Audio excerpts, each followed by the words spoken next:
balloons, bazookas, boobies, bosoms, boulders, cans, hooters, knockers, melons, honkers, jugs, rack, tatas, tits, torpedoes, guns, bust, doorknobs, coconuts, and our favorite one, the girls. Welcome to the All About Breastfeeding show, where your host, Lori, highlights mothers just like yourself and goes beyond the surface questions and digs deep so they share not only their joys and happiness in their daily breastfeeding life, but also their pain and struggles and how they worked through them.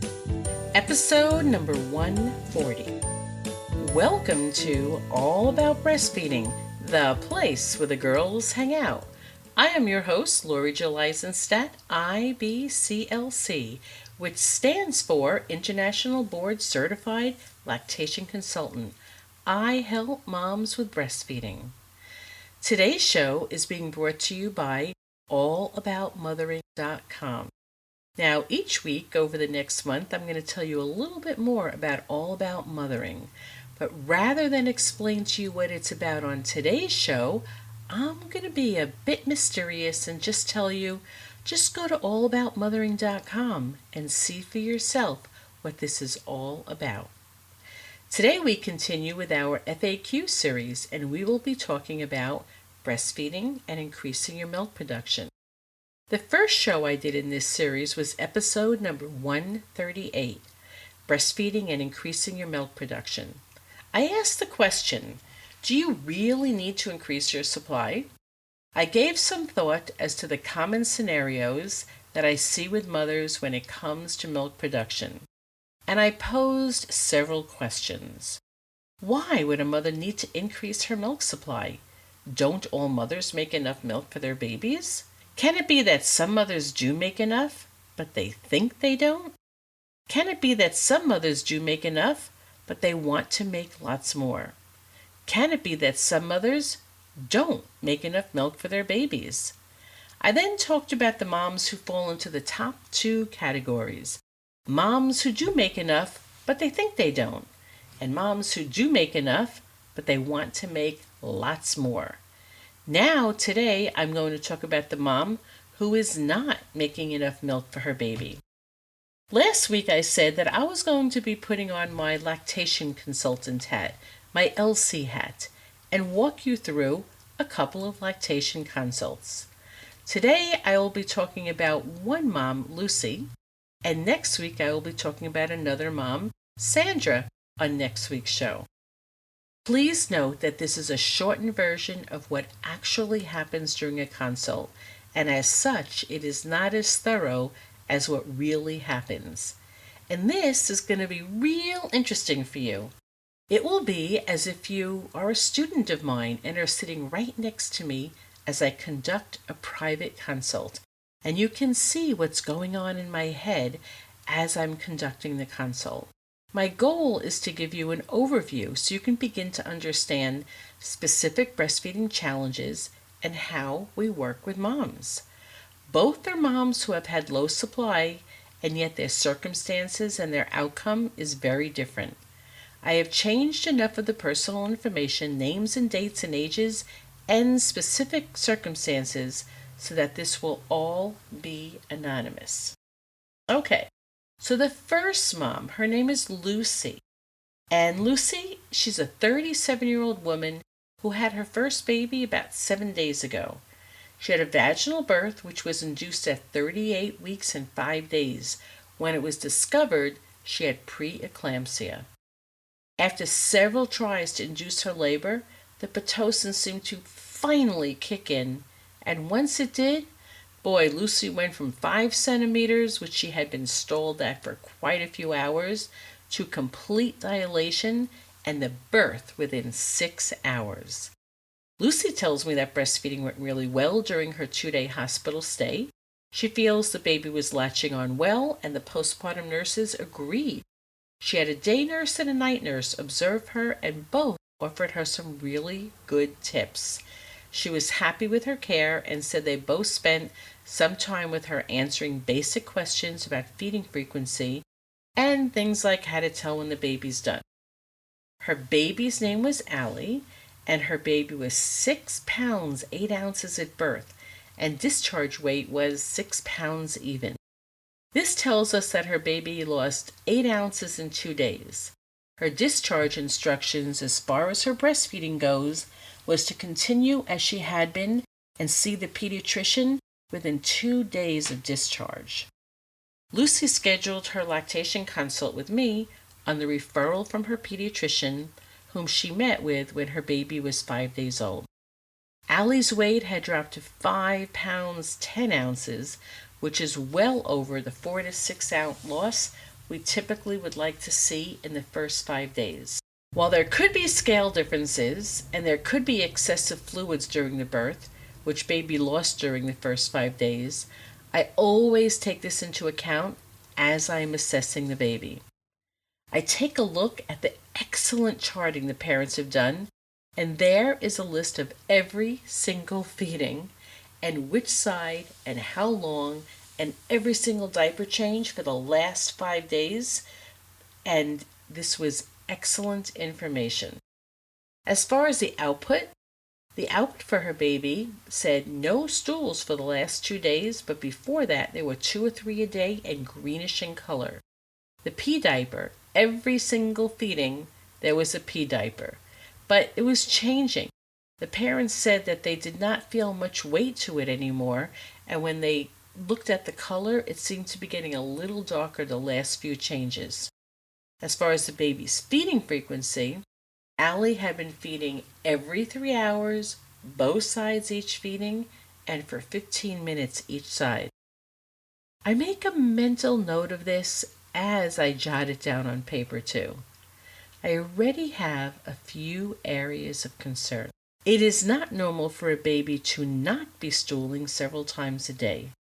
By day 5, your baby should be having about 3 to 4 yellowish colored stools every single day. The urine should be a light yellowish to clear, and parents should easily be able to feel some weight to this disposable diaper by day 5. Another area of a concern that I make a mental note about. Allie seemed to be nursing like clockwork, just like the books say. And yet I know in real life it doesn't work that way. We find that many babies, well, guess what? They haven't read the books, they can't tell time, and they are not nursing like clockwork. I asked the parents to tell me a little bit about the feedings. I wanted to know, is Allie waking up every 3 hours? Is she consistently staying awake and feeding for 15 minutes? Is she always hungry for both sides? Is she staying awake and actively sucking the whole time?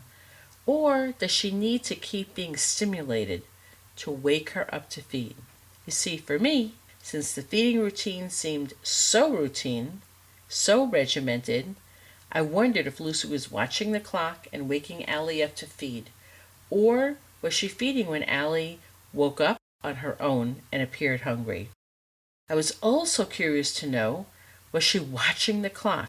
And did she take Allie off of the first breast after 15 minutes so she could make sure that Allie spent an equal amount of time on the second breast? I was also curious to know, how did Lucy recognize when Allie was actually done and full? What are the signs she was looking for? Or did she always take her off after 15 minutes on each side and that was that? Lucy was happy to report that she was following the plan given to her by her nurses in the hospital. Don't let her sleep longer than 3 hours before waking her up, and also don't let her stay on one side any longer than 15 minutes.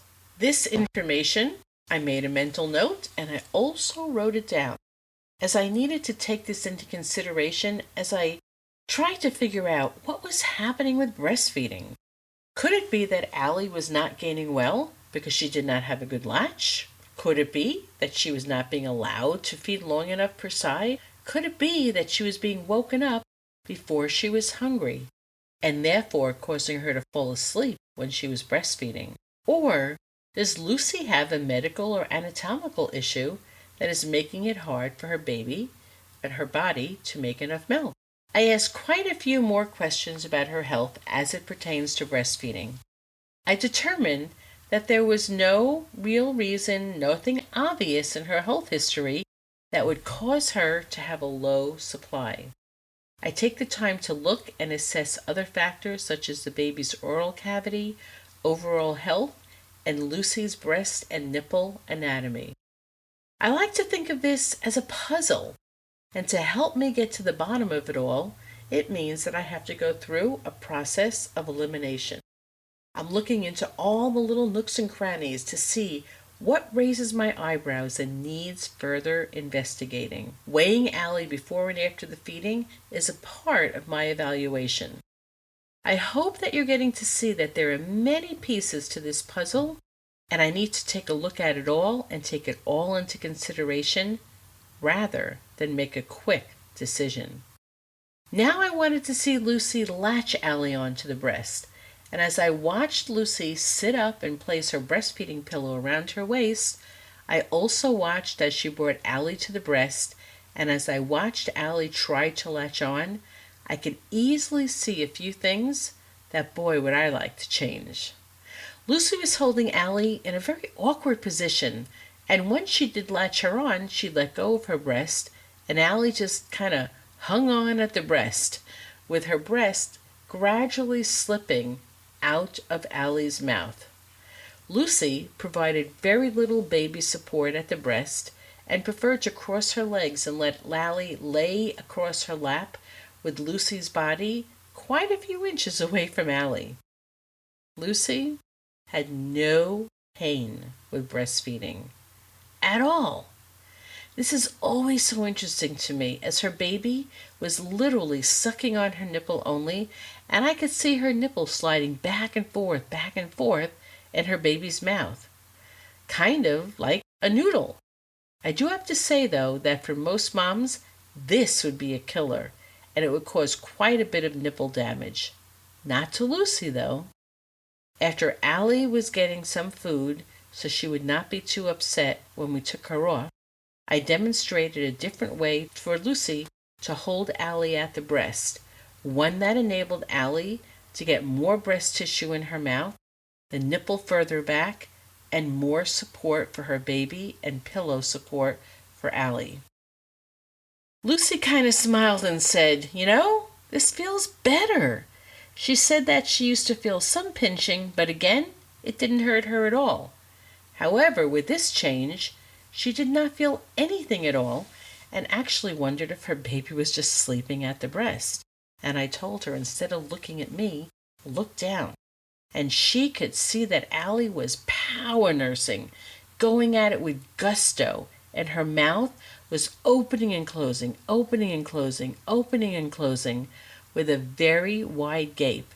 And Allie said, I never see her mouth going like this. I took this opportunity while Allie fed to explain in detail how much more comfortable it could be for her with proper latch and support, and I also said that how much more milk her baby can transfer if she's spending a majority of her time at the breast in a good latch and position. At this point, I suggested that she take Allie on and off a few times so she could really practice the art of latching on while I was watching her. This will give me an opportunity to talk about signs of a good latch, nutritive sucking rhythm, how to tell if her baby is done with one side. Throughout all this, the teaching continues. Allie was weighed and she transferred a volume that exceeded average intake at this point. The specific number does not really matter so much, specifically as now I know quite a bit of information, which helps me to determine what her issue is and how to solve it. This feeding session tells me that Lucy has more than enough milk for her baby. Observing latch tells me that while the milk is there for the taking, if Allie has a nipple-only latch, she will be blocking enough of the milk flow that it can and has been making a difference as to how much milk she transfers. And this also makes a huge difference in how much milk Lucy can make. As Lucy practiced latching her baby on and off quite a few times on both sides, I explained to her in depth why it was not a good idea to time Lucy at the breast. She definitely needs to offer both sides, at least for now. However, She needs to not have her feeding interrupted just because the clock says 15 minutes. I wanted her to let her stay on the first side until Allie appeared to be done. I responded to each and every myth that Lucy had been told as to why she should be timing her. Lucy did say that she was kind of fearful to let go of this routine, but she was also willing to give it a try for a few days. I understood her fears and I reminded her of a few things. I wanted her to think about, while it wasn't hurting her, this latch felt a lot better. And that she was amazed that she did not have to keep nudging and stimulating and blowing to keep her baby awake at the breast. She was not falling asleep, and she continued nursing for at least 20 to 25 minutes on each side. So I pointed this out to Lucy, and she's beginning to understand that the reason her baby was falling asleep at the breast was because she had a shallow latch, and that shallow or nipple-only latch blocked the flow, the free flow of milk, and she was getting very little milk transferred and falling asleep because it was kind of like, ho-hum, there's no milk coming, so I might as well just go to sleep. But if you get her baby on deeper and she's able to get her tongue further back and able to milk you better, she's then getting sprays of milk coming out of many openings in the nipple rather than just little drips at a time. So my care plan for Lucy over the next couple of days was literally one day at a time. She was going to pay close attention and focus on getting the position and latch just right, as this will be very important to milk transfer. I suggested she pay close attention to Lucy's sign that she was losing interest in one side, rather than follow the clock. When she thought she lost interest in one side, to switch her to the other side. And now that Allie was getting further back and in a more nutritive sucking rhythm, it would be easier for Lucy to tell when she was done with one side, rather than before when she was having trouble even knowing because Allie kept falling asleep. So if within one day she noticed an increase in the urine output and she could now see that Allie was starting to have regular yellow mustardy color stools, that she can certainly touch base with me and fill me in, but I would be telling her that she could just go another day like this and then touch base again with me again in another 24 hours. If after a full 24 hours she noticed little change in output, lack of stools, and her baby's still falling asleep at the breast, even with a good latch, she was to call me and we would discuss a change in the care plan. You see, I wanted to give her a little bit of time, but I didn't want to give her too much time because why on earth would I want her to go another 24 hours with poor milk transfer and more weight loss? I wrote in the notes and also asked both parents if they understood the need to call if after 24 hours they did not notice much change, and they said yes, they understood. You see, this consult had given me enough things for me to feel comfortable letting her go home and exclusively breastfeed her baby for just a few days. I had given her a very short time frame to begin to see changes. I knew that during the consult her baby transferred enough milk for a good feeding to make me feel comfortable if she had a good latch, her baby could get a good feeding. So the plan was 24 hours at first and then another 24 hours after that to touch base. If everything was moving in the right direction, she would then go for another 2 days, and on the 4th day, she was going to go back to her pediatrician for a weight check. If her baby had kept falling asleep at breast the first 24 hours after our consult, or the pee diapers did not increase, I would have likely intervened and suggested she started to pump and put her milk in a bottle while we continued to work on breastfeeding. The outcome of this consult? At one day, 24 hours later, she emailed and said baby was power nursing for almost every single feeding, and only once did she fall asleep during the early part of the feeding. The pee diapers increased majorly as she could really feel the weight of them. And she also had changed 2 very small stools, yellowish in color, in the 24 hours since the consult. This was enough for me to tell her to keep going. On day 2, she now says there's tons of wet diapers and 3 yellow stools with much larger volume and lots of power nursing. So what do you think I told her? I said, just keep going another couple of days and let me know what happens in 2 days at your pediatric appointment, which she did. And I was told that 4 days later at the weight check, her baby was up 6 ounces. Yahoo! That was wonderful news, music to my ears. So my assessment for Lucy? She had plenty of milk for her baby. Position and latch and timing did not allow her baby to get enough milk at the breast.